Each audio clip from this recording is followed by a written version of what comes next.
Yes dear students, good morning to all of you. बच्चों आज के इस सेगमेंट्स में हम जो टॉपिक पढ़ रहे थे कैरेक्टरिस्टिक्स ऑफ केमिकल इक्वेशंस, उसके तीसरे पार्ट को कंटिन्यू करेंगे, change in colour. We have seen two characteristics, evolution of gas. जब कोई केमिकल रिएक्शंस होती है तो it is followed by the evolution of gas, इसमें गैस निकलती है। I told you four examples. Next we have seen formation of precipitate. Chemical reactions होती है तो इसमें कुछ इनसॉल्युबल सब्सटेंस भी बनते हैं जिससे हम प्रेसिपिटेट कहते हैं। Now let us discuss third property of chemical reaction. Is it clear बच्चों? So what will be the third property of chemical reaction? The third property of chemical reaction is the change in colour. हमारी जो तीसरी property होगी बच्चों वो क्या होगी? It will be change in colour. यदि हम कोई भी दो रिएक्टेंट को आपस में मिला दें और रिएक्टेंट को आपस में मिलाने के बाद कोई नया हमें प्रोडक्ट मिले जिसका कलर चेंज हो जाए तो उसे हम बोलेंगे कि this is one of the characteristics of chemical reaction, कि it is showing that chemical reaction has taken place. Colour change हो गया। चलिए देखते हैं। So many examples are there. Example number 1 हम बच्चों इसमें पहला एग्जांपल देखते हैं। We take potassium permanganate solution. हम एक सॉल्यूशन लेते हैं बच्चों, इसे हम बोलेंगे potassium permanganate, potassium permanganate solution. ठीक है, टेस्ट ट्यूब में ले ले पोटेशियम परमैंगनेट सॉल्यूशन। कोई एक टेस्ट ट्यूब ले ले, उस टेस्ट ट्यूब के अंदर हम पोटेशियम परमैंगनेट सॉल्यूशन ले लें। ठीक है, इसका जो कलर होता है बच्चों, it is purple in colour. It is purple. इसका कलर कैसा होता है? It is purple in colour, है ना। इसका जो कलर होता है बच्चों वो पर्पल कलर का होता है। हमने क्या किया, इसके अंदर मिला दिया सिट्रिक एसिड, है ना। कौन सा एसिड मिला दिया बच्चों? Citric acid. तिवारी सर ये सिट्रिक एसिड क्या होता है? बच्चों citric acid is obtain from lemon, any citrus fruit, खट्टे जो फल होते हैं उनसे हमें ये मिलता है। लेमन से हमने सिट्रिक एसिड लिया और इस पर्पल कलर वाले पोटेशियम परमैंगनेट सॉल्यूशन में हमने थोड़ा सा सिट्रिक एसिड निचोड़ के डाल दिया। तो हम क्या देखेंगे कि जो पोटेशियम परमैंगनेट सॉल्यूशन का पर्पल कलर था वो हट जाता है। तो we can say that purple colour of potassium permanganate disappear. Purple colour of potassium permanganate disappear. वो जो पोटेशियम परमैंगनेट का जो पर्पल कलर है वो क्या होता है बच्चों? वो डिसअपीयर हो जाता है ना। सिंपल सा है। आप एक टेस्ट ट्यूब लीजिए, उस टेस्ट ट्यूब में पर्पल कलर का पोटेशियम परमैंगनेट लीजिए। फार्मूला क्या होता है? KMnO4। ये जो आपका पोटेशियम परमैंगनेट सॉल्यूशन है इसका फार्मूला होता है KMnO4। हमने इसके अंदर क्या मिला दिया? हमने इसके अंदर मिला दिया सिट्रिक एसिड। और जैसे ही आप सिट्रिक एसिड मिलाओगे आप ये देखोगे कि जो आपका पर्पल कलर आ रहा था, ये देखिए जो पर्पल कलर आ रहा था वो पूरा का पूरा पर्पल कलर गायब हो गया। तो we can say purple colour of KMnO4 disappear. So this is the first example for the change in color. Change in color is one of the characteristics of chemical reaction. Clear? Potassium permanganate solution हमारा बच्चों purple colour का होता है। हम we add citric acid which is obtained from lemon. After some time we observe that the purple color of potassium permanganate disappear. यहाँ पर मैंने experiment बताया कि we have taken a test tube जिसके अंदर हमने पोटेशियम परमैंगनेट सॉल्यूशन लिया है, उसके अंदर हमने सिट्रिक एसिड मिलाया है। जैसे ही सिट्रिक एसिड मिलाया, ये जो आपको पर्पल कलर दिख रहा है, देखिए कितना सारा पर्पल कलर दिख रहा है, ये पूरा का पूरा जो पर्पल कलर है वो गायब हो गया। It means chemical reaction has taken place. भाई कलर था, कलर डिसअपियर हो गया, चेंज इन कलर हो गया। इसका मतलब केमिकल रिएक्शन हो रही है। इसको बच्चों पॉज करिए and then note down in your copy. Any problem? चलिए now we will see next one. हम अगला देखेंगे एग्जाम्पल नंबर 2। ठीक है, सेकेंड एग्जाम्पल। चलिए let us discuss second example, that is example number 2. We will take potassium dichromate solution. हम अगला लेंगे बच्चों, see it is called as potassium dichromate solution. This is potassium dichromate solution, है ना बच्चों. यहाँ पर बच्चों मैंने एक सॉल्यूशन लिया जो है पोटेशियम डाइक्रोमेट सॉल्यूशन. ये जो पोटेशियम डाइक्रोमेट सॉल्यूशन होता है, इसका अगर हम कलर देखें तो ये ऑरेंज इन कलर, इसका जो कलर होता है बच्चों वो होता है ऑरेंज इन कलर. ये ऑरेंज कलर का होता है. जैसे इस पोटेशियम डाइक्रोमेट सॉल्यूशन में हम सल्फर डाइऑक्साइड गैस पास करते हैं, कौन सी गैस? सल्फर डाइऑक्साइड गैस हम पास करते हैं, वैसे ही ये जो ऑरेंज कलर होता है it convert into green colour. तो यहाँ पर क्या होता है, orange colour converts into green colour. हमारा जो ऑरेंज कलर होता है बच्चों वो ग्रीन कलर में कन्वर्ट हो जाता है. ये क्या शो करता है? It shows that one of the characteristics of chemical reaction कि तिवारी सर यहाँ पर केमिकल रिएक्शन हो रही है. अगर कोई आपसे पूछे कि भाई पोटेशियम डाइक्रोमेट का फार्मूला क्या होता है, तो K2Cr2O7. सल्फर डाइऑक्साइड का फार्मूला क्या होता है? SO2. तो दूसरा आप एग्जांपल कह सकते हो कि when sulphur dioxide gas is passed through orange colour of potassium dichromate solution, then this orange colour get converted into green colour. ठीक है, तो ये भी शो करता है कि chemical reaction has taken place. क्या शो करता है बच्चों? कि यहाँ पर जो केमिकल रिएक्शन है वो हो रही है. चलिए, now next thing, one more example that I have shown you earlier, that is potassium iodide and lead nitrate, है ना. ये देखिए ज़्यादा अच्छा है. Ki is called as potassium iodide, है ना, potassium iodide plus lead nitrate का फार्मूला होता है PbNO3 होल ट्वाइस, है ना. PbNO3 whole twice is an example of lead nitrate. क्या होगा बच्चों? Lead nitrate. This is potassium iodide and this is lead nitrate. ठीक है, लेड नाइट्रेट का एक्वस मतलब सॉल्यूशन है पानी में, ये भी एक्वस सॉल्यूशन है पानी में. इनिशियली इट इज कलरलेस, शुरू में ये कलरलेस होता है. Pb की आई से रिएक्शन हो रही है. ठीक है, अब यहाँ पे बैलेंस करने के लिए हमने 2 लगा दिया, एक Pb और 2 I, ये हो जाएगा PbI2, इसका नाम हो जाएगा लेड आयोडाइड. प्रेसिपिटेट को क्या करते हैं बच्चों? हम डाउनवर्ड एरो बनाते हैं. प्रेसिपिटेट को we prepare downward arrow, lead iodide. बचा क्या? 2K बचा और 2NO3 बचा.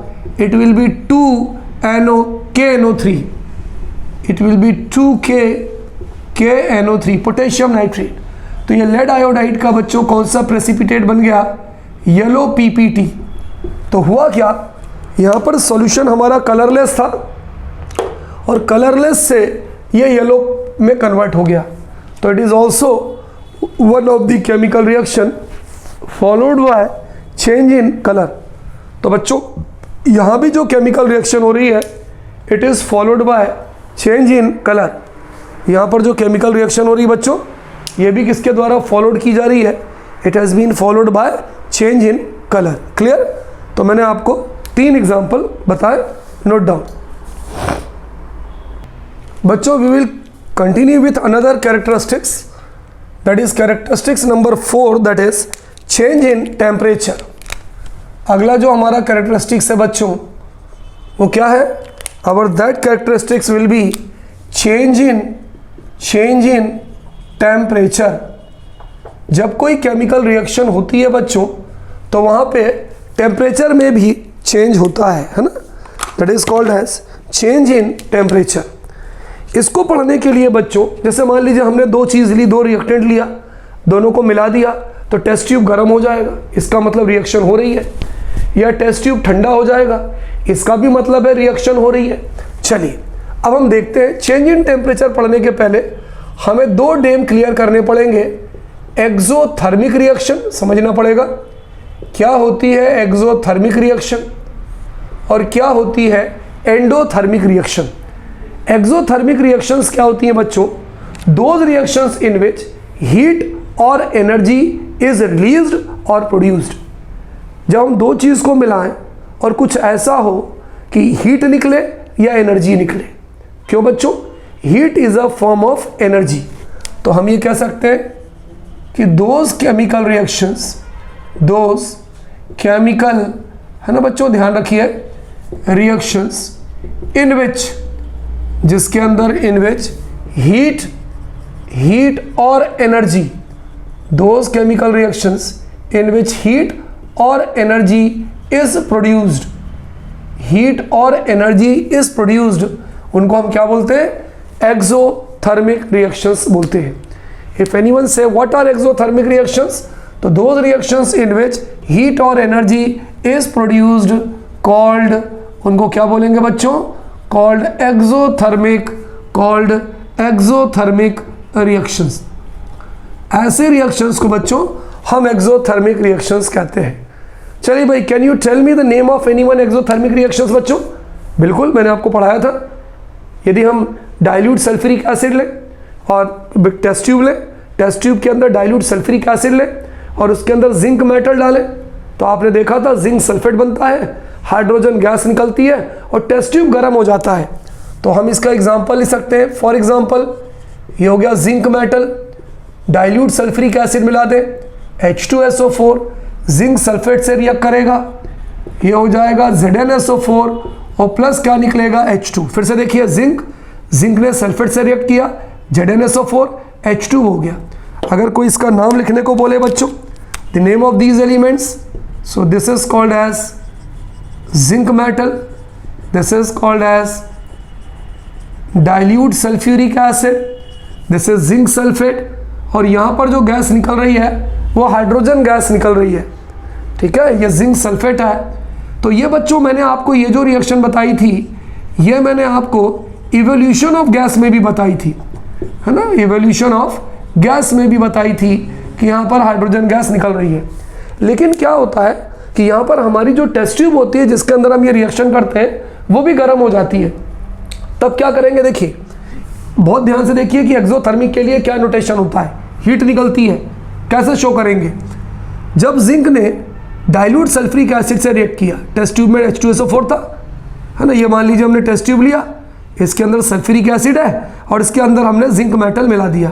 वैसे ही हमारी जो टेस्ट ट्यूब होगी वो गर्म हो जाएगी। इसका मतलब जब हमने जिंक में सल्फ्यूरिक एसिड मिलाया तो हीट निकल रही है, तो यहाँ पे क्या निकलेगी? -Q। हीट को हम Q से डिनोट करते हैं, तो जब इन दोनों को मिलाया तो हीट निकली -Q। और अगर इसी -Q को हमको एरो के बाद लिखना होगा तो हम इसको लिखेंगे +Q। क्या लिखेंगे बच्चों? We will write as +Q। इसका मतलब ये हुआ, किसी भी केमिकल रिएक्शन के अगर लास्ट में +Q लिखा है तो that chemical reaction is considered as exothermic reaction. इसको हम क्या लिखेंगे बच्चों? That reaction is considered as exothermic reaction. क्यों? जब दोनों ने रिएक्ट किया, हीट निकली तो -Q है, यहाँ पर -Q है, तो एरो के उस तरफ ले जाएंगे तो वी विल राइट +Q।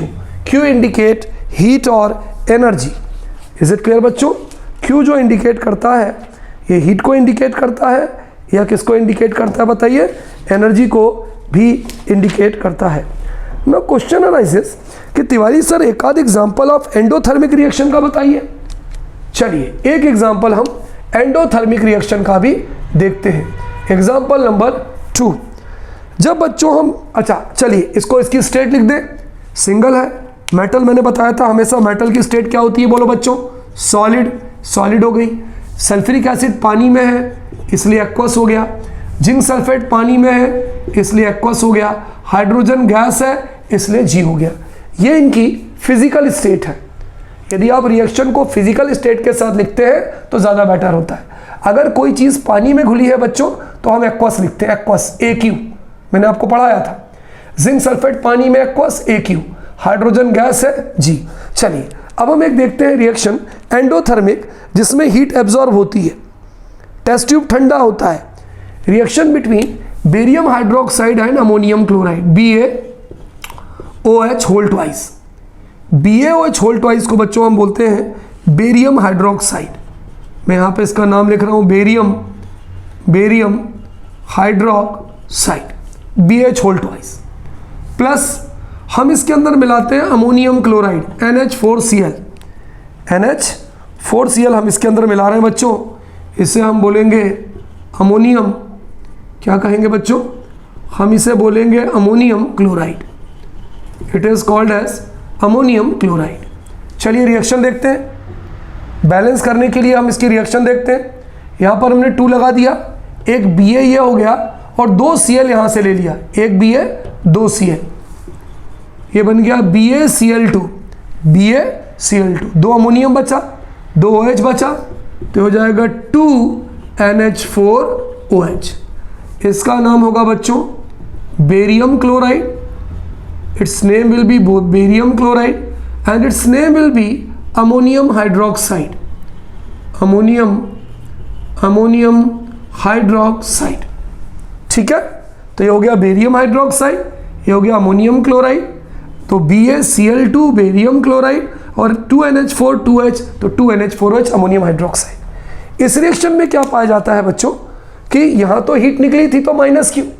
जब हम बेरियम हाइड्रोक्साइड के सॉल्यूशन में, चलिए इसकी फिजिकल स्टेट लिखें, इसको भी पानी में सॉल्यूशन होता है, इसका भी पानी में सॉल्यूशन होता है, ये भी बनता है पानी में, ये भी बनता है पानी में, सारे के सारे एक्वस होंगे AQ AQ AQ AQ। ठीक है, यहाँ पर क्या हुआ बच्चों, जैसे हम बेरियम हाइड्रोक्साइड और अमोनियम क्लोराइड के सॉल्यूशन को मिलाते हैं, हीट एब्जॉर्ब होती है, वहाँ रिलीज हो रही थी, निकल रही थी, यहाँ एब्जॉर्ब होती है। एब्जॉर्ब होगी मतलब +Q, रिएक्टेंट के तरफ आएगा +Q, और +Q को यदि आप एरो के उस तरफ ले जाओगे तो it will convert into -Q।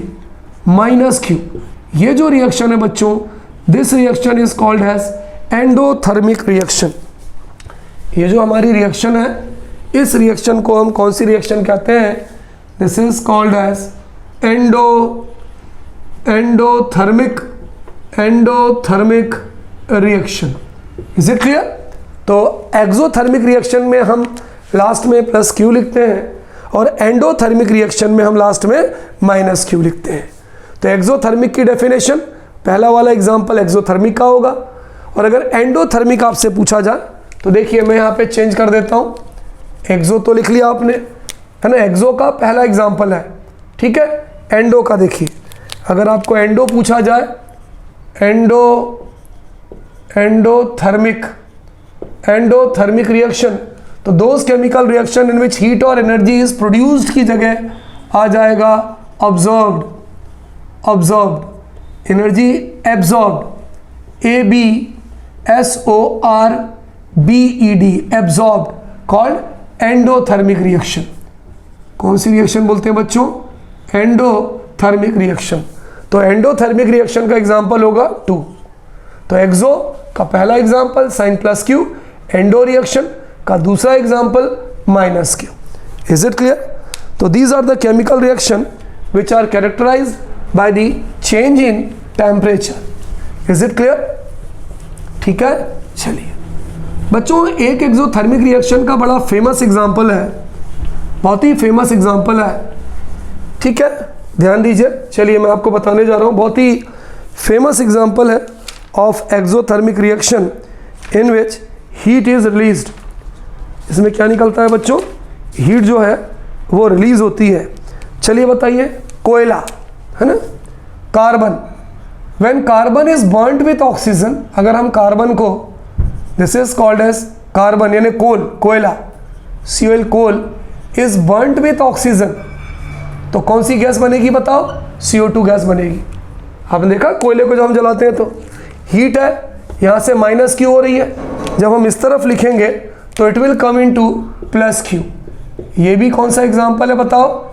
It is example of exothermic reaction, burning of coal with oxygen, CO2 gas is formed, है ना, सबको मालूम है CO2 का नाम क्या है, कार्बन डाइऑक्साइड। चलिए और एग्जांपल बताइए, चलिए एक और एग्जांपल बताऊं मैं आपको, CaO, this is called as calcium oxide. बच्चों हम इसे क्या बोलते हैं, calcium oxide. It is also called as quicklime. और हम बच्चों जब इसमें पानी मिलाते हैं H2O, चलिए इसकी फिजिकल स्टेट लिखिए, सॉलिड, ऑक्सीजन गैस है, CO2 भी गैस है। कैल्शियम ऑक्साइड की इस फिजिकल स्टेट क्या है, सॉलिड। वाटर की को हम लिखते हैं लिक्विड। जैसे ही बच्चों हम कैल्शियम ऑक्साइड में वाटर मिलाते हैं जिसकी फिजिकल स्टेट लिक्विड होती है, यह बनाता है CaOH whole twice. This is called as calcium hydroxide. क्या बोलते हैं बच्चों, हम उसे कैल्शियम हाइड्रोक्साइड कहते हैं। कैल्शियम हाइड्रोक्साइड का एक और नाम होता है स्लैग्ड लाइम। यहाँ भी हम पाते हैं कि जैसे ही हम कैल्शियम ऑक्साइड और पानी को आपस में मिलाते हैं बहुत सारी हीट निकलती है, -Q, that will be written that side and will convert into +Q। तो ये भी हमारी कौन सी रिएक्शन हो गई, ये भी हमारी रिएक्शन हो गई एक्सोथर्मिक रिएक्शन। तो बच्चों इस तरह से हम देखते हैं कि यदि कोई केमिकल रिएक्शन हो और उस केमिकल रिएक्शन में टेम्परेचर बढ़े या टेम्परेचर कम हो तो भी हम ये कहते हैं कि that chemical reaction is followed by change in temperature, कि उस केमिकल रिएक्शन में जो टेम्परेचर है उसका कहीं ना कहीं असर हो रहा है। इज इट क्लियर बच्चों? Now let us see the last property of reaction, that is change in state. जब कोई केमिकल रिएक्शन होती है बच्चों तो वहाँ पर फिजिकल स्टेट में भी चेंज होता है, ठीक है। तो last property we will discuss, इसको पॉज करिएगा बच्चों और नोट करिएगा। Now we are going to discuss last property, ठीक है। हमारी आगे आखिरी प्रॉपर्टी क्या है भाई, बताइए जल्दी से, बताइए हमारी लास्ट प्रॉपर्टी क्या है, चेंज इन स्टेट, कि किसी भी सब्सटेंस की स्टेट में चेंज होना, change in state. Is it clear? चलिए तो हम लास्ट प्रॉपर्टी देखते हैं बच्चों, चेंज इन स्टेट, कि किस तरह से स्टेट में चेंज होता है, ठीक। चलिए तो our last property is, that is property number 5th was change in state. क्या थी बच्चों? हमारी प्रॉपर्टी थी change in state, change in state, कि अगर कोई चीज़ लिक्विड से सॉलिड में कन्वर्ट हो जाए या सॉलिड से लिक्विड में कन्वर्ट हो जाए या लिक्विड से गैस में कन्वर्ट हो जाए तो ये क्या शो करेगा? It also shows that chemical reaction taken place. ये भी ये शो करता है कि जो है केमिकल रिएक्शन हो रही है। Is it clear? चलिए बच्चों इसका सीधा सा मैं आपको एक एग्जांपल दूं। अगर मान लीजिए मैंने कैंडल लिया, है ना, यहाँ ध्यान दीजिए, ये मैंने क्या किया, I have taken a candle, CANDLE candle, है ना, मोमबत्ती लिया और मैंने इस मोमबत्ती को जला दिया। क्या हो, इनिशियली शुरू में जो इसकी फिजिकल स्टेट थी वो कैसी होगी, सॉलिड, वो सॉलिड होगी। लेकिन जब ये मोमबत्ती जलेगी, after burning this candle will convert into liquid state, है ना, ये लिक्विड स्टेट में आएगी नीचे बहते हुए। तो कन्वर्जन क्या हो रहा है कि बर्निंग के बाद ये कन्वर्ट हो गया सॉलिड इनटू लिक्विड। कब? जबकि हम इसको हीट कर रहे हैं, ये हीटिंग का निशान है। तो चेंज इन फिजिकल स्टेट हो रही है कि नहीं हो रही है? हो रही है सर, सॉलिड था, सॉलिड से लिक्विड में कन्वर्ट हो रही है। इसका मतलब यहाँ पे क्या हो रहा है, केमिकल रिएक्शन हो रही है। इसी तरह से ये और जल रही है ना, मोमबत्ती छोटी हो जाएगी, यहाँ पे इतनी बड़ी थी, कुछ देर बाद ये जो आपकी जो मोमबत्ती है जो बड़ी थी वो और छोटी हो जाएगी। ये लो साहब, ये इतनी छोटी हो गई क्योंकि पूरी पिघल रही है। अब ये तो जल सॉलिड से लिक्विड में कन्वर्ट हो रही है। थोड़ी देर बाद हम ये देखेंगे कि ये जो लिक्विड है ये भी जो है बर्न होकर CO2 गैस के रूप में ऊपर चला जाएगा। तो दूसरा कन्वर्जन क्या हो रहा है? पहला कन्वर्जन तो ये हो रहा है कि जब हम मोमबत्ती को गर्म कर रहे हैं तो ये सॉलिड से लिक्विड में कन्वर्ट हो रही है, और दूसरा कन्वर्जन ये हो रहा है कि कुछ मोम जो है, जो लिक्विड है, वो फिर से जल रहा है और जलकर CO2 गैस में कन्वर्ट हो रहा है। तो दूसरी चीज़ क्या हो रही है कि जो भी लिक्विड है, लिक्विड को जब हम गर्म कर रहे हैं तो वो गैस में कन्वर्ट हो रही है। यहाँ पर कौन सी गैस बना रही है? CO2। तो ये भी क्या हो रहा है? Change in state. क्या हो रहा है? Change in state. तो हम चेंज इन स्टेट में लिख सकते हैं यहाँ पे नंबर 1 कि when candle burns, when we can write when candle burns, जब हम किसी मोमबत्ती को जलाते हैं, it converts from solid to liquid, it converts from solid to liquid state, from solid to, ये कहाँ से कहाँ कन्वर्ट होती है? It converts from solid to liquid state, and then again from, and then again from liquid to gaseous state, and then again from liquid to gaseous state, और फिर से ये लिक्विड से गैसियस स्टेट में convert होता है। तो it is change in state, it shows that chemical reaction is taking place. ठीक है, तो इस डायग्राम को बना लीजिएगा। चलिए, गैसियस स्टेट में कौन सी गैस फॉर्म होती है बताइए? CO2 गैस यहाँ पर फॉर्म होती है, CO2 गैस फॉर्म होती है। चेंज इन स्टेट में बच्चों हम प्रेसिपिटेशन रिएक्शन का भी एग्जांपल दे सकते हैं। प्रेसिपिटेशन रिएक्शन, कभी कभी हमारे पेपर में पूछते हैं कि what do you mean by precipitation reaction. भाई दो लिक्विड है, दो रिएक्टेंट है जो पानी में सॉल्युबल है, दोनों को हमने आपस में मिला दिया, उन्होंने इनसॉल्युबल सब्सटेंस बना लिया, इसका मतलब प्रेसिपिटेट बना लिया। तो चेंज इन स्टेट है कि नहीं है? लिक्विड स्टेट है और लिक्विड से बाद में सॉलिड स्टेट बन रहा है। तो जो प्रेसिपिटेशन रिएक्शन होगी बच्चों, वो भी हमारा एग्जाम्पल किसका होगी बताइए? वो भी होगी चेंज इन स्टेट का। फॉर एग्जाम्पल चलिए मैं ले लेता हूँ, प्रेसिपिटेशन रिएक्शन क्या है? Those reaction in which precipitate are form, आप ले सकते हैं।